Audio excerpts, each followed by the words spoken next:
Pentax fans waited 15 years to finally see a full-frame Pentax DSLR.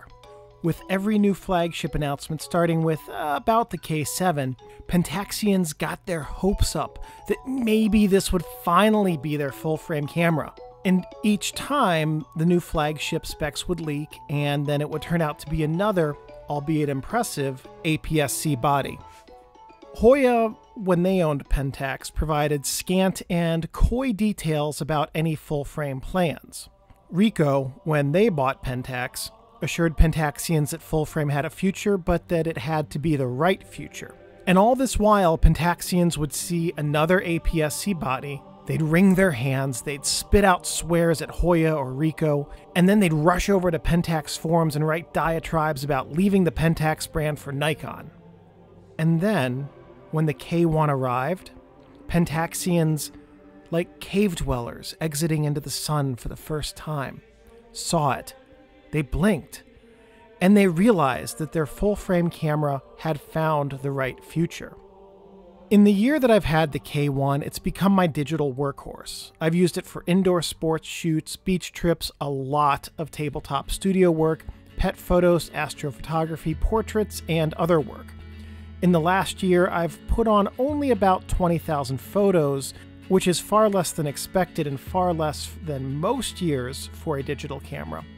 But that's largely due to the substantial amount of film that I've been shooting for this channel's All About Film series.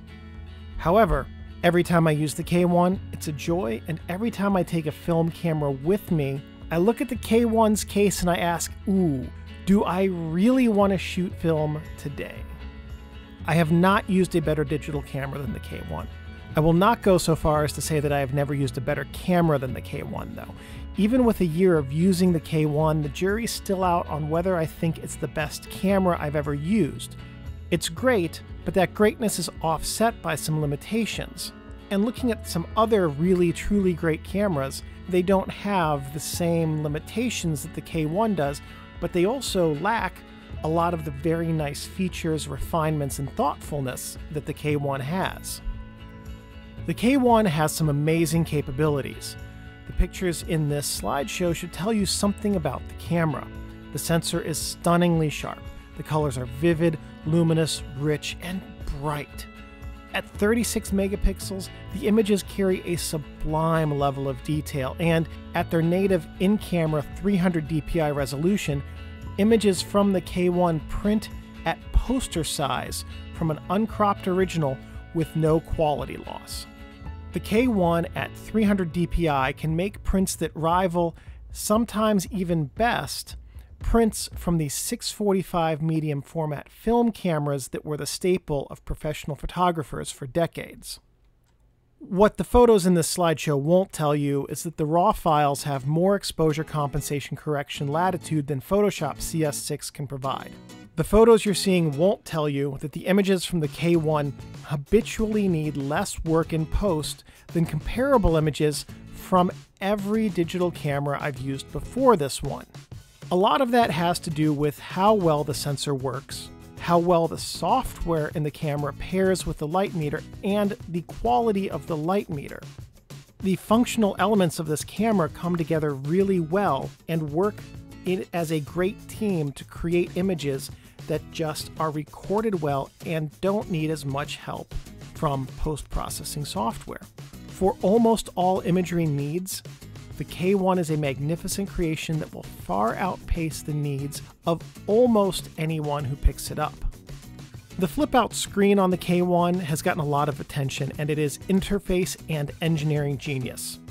The photographer should stand behind the camera, and the screen can be seen from behind the camera at any angle a photographer could possibly need to use. No, the screen doesn't flip forward. But if a flip-out, flip-forward screen that allows you to take selfies with your DSLR is a requirement, it might be worth asking if maybe a smartphone is a better option, and spoiler alert, it is. Photographers stand behind their cameras, just like this screen encourages photographers to do. For photographers looking at the K-1, I found that it is very well suited for studio, tabletop, product, food, macro, portrait, architecture, astrophotography, and landscape work. The K-1 should also, looking at the specs and capabilities, work well for reproducing or creating archival digital files of artwork and important documents, especially using the camera's pixel shift mode.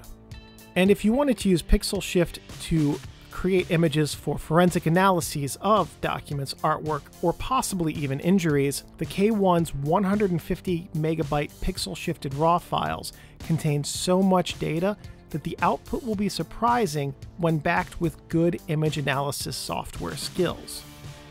The build quality on the K-1 is amazing, and it can take some decent bangs and bumps without issue.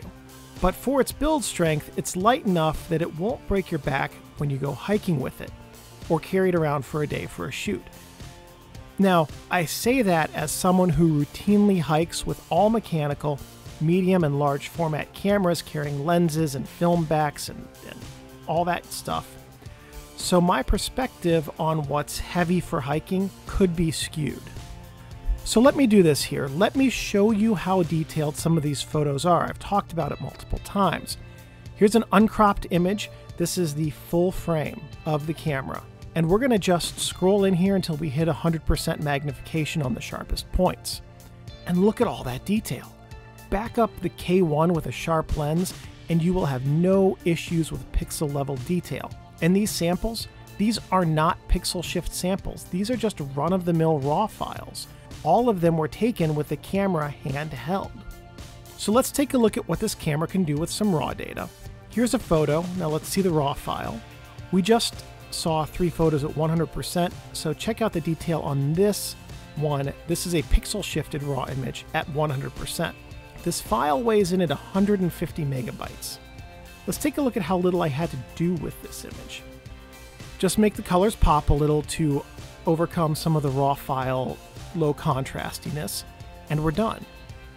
And the data in these pixel shifted images is so great that the editing on them is pretty much boundless. Here's another one, another raw file. This is not pixel shifted, where I was shooting dogs playing a sport called flyball indoors and in relatively poor lighting. I intentionally underexposed the images by 2 stops to allow for the shutter speed that I wanted, knowing that in post I'd come back and correct them those 2 stops. And there is, yes, noise in these images, but it's relatively light given the lighting and underexposure that I did to achieve the shutter speed that I wanted. The K-1 is not a perfect camera, and I have some frustrations. The camera's frame rates are way too slow for sports and action work. The video output is HD, not the 4K that it should be for a professional grade camera, and the HD on this honestly is a bit lackluster in the highlight detail, and highlights blow out fairly quickly on this camera's video. The AF is the best Pentax has ever released, but that's like winning a 3rd-tier baking contest at the county fair. Sure, it's the best one there, but no one cares. But chief among my frustrations, and this frustration is very challenging for me because rectifying it would mean sacrificing one of my favorite aspects of this camera, is the 36 megapixel sensor. I love the photos from this sensor, but my computer is 7 years old and editing photos from the K-1 really taxes it. If you buy a K-1 and plan to edit pixel shifted or honestly even normal RAW files, which tend to come in at about 35 to 40 megs, anticipate a computer upgrade of some kind if you haven't done so recently. That doesn't mean you have to buy a new computer, but you may need to help your existing computer a bit. To help my computer keep up with the K-1, I maxed out the RAM, upgraded my photo editing hard drive to a much larger, much faster model with a larger cache so that I could store the K-1's images and allow Photoshop the space it needs for scratch disk space. Then I put in an additional cooling fan into the case, mounted it above the RAM so it would specifically cool off the RAM, because the files from the K-1 have so much data that until I added the new fan, the RAM and the processor together were creating so much heat that they would overheat and crash the computer if I edited too many K-1 photos. And all of that means, too, that the computer needs more air and more power, and it now traps a lot more dust in the body, so that means that I'm taking apart the case and cleaning the computer much more frequently. And those are some of the real-world consequences of getting a camera with just a ludicrous number of megapixels. So if you have an old computer, plan to budget some additional money for some replacement parts or upgrades in addition to the camera so that you have that money set aside when you get it. If you shoot photos in any meaningful quantity or do any high-end editing, your old computer will run out of storage space and the performance will suffer quickly under the weight of the K-1's files. And speaking of slow computers, the K-1's onboard computer is underpowered. It's like the camera needs a tugboat, but all it got was a strong dude in a canoe. The camera's drive modes, relative ease with which the K-1 underruns its buffer, especially when shooting in RAW, and the time needed to clear the buffer when it fills, all reflect this relatively underpowered processing capacity. And Ricoh could have solved both of these problems, the significant computing power needed to edit K-1 photos and the lackluster onboard computer performance, with one simple move: fewer megapixels. Even a 12 or 16 megapixel full-frame sensor is more than most people need. A smaller sensor would have alleviated the processing strain for owners' computers. A smaller sensor would have allowed the camera's buffer to last far longer. A smaller sensor would have allowed the onboard computer to be much more effective. It would have been like keeping the strong dude in the canoe, but asking him to pull a small sailboat instead of an ore ship. But I said that would be fine for most people. And the K-1, it's not for most people. This camera's target market, just looking at the way it's built, what it does, the way the images turn out, and the editing capabilities, plus the amount of detail in them. This camera's target market is the high-end landscape, architecture, product, and portrait photographers. And for them, all those megapixels are needed. So for the primary audience for which this camera was designed, it does exactly what they need. And the image data size, the supporting computer power, and the relatively low power onboard computer are non-issues because the workflow of this camera's target audience matches the speed at which it works, the quality that it gives, and the output that it provides. All photography has compromise. All photography has trade-offs. This is the nature of our hobby or profession. The K-1 asks that photographers make some compromises for some uses.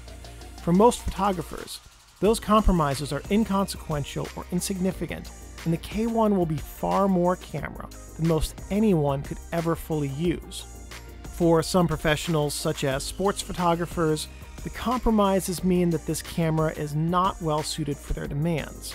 If you're a photographer looking at a K-1, however, you are far enough along in your hobby or your profession to understand your shooting style and to know, from what I've said here, if the K-1 is a good fit for you. If you don't know your shooting style well, the K-1 will be unforgiving. But if you do, and if your subjects and style mesh well with the K-1, you will find that this is an amazing tool and a ready companion for advancing your creative vision, and that there is no close second place to this camera.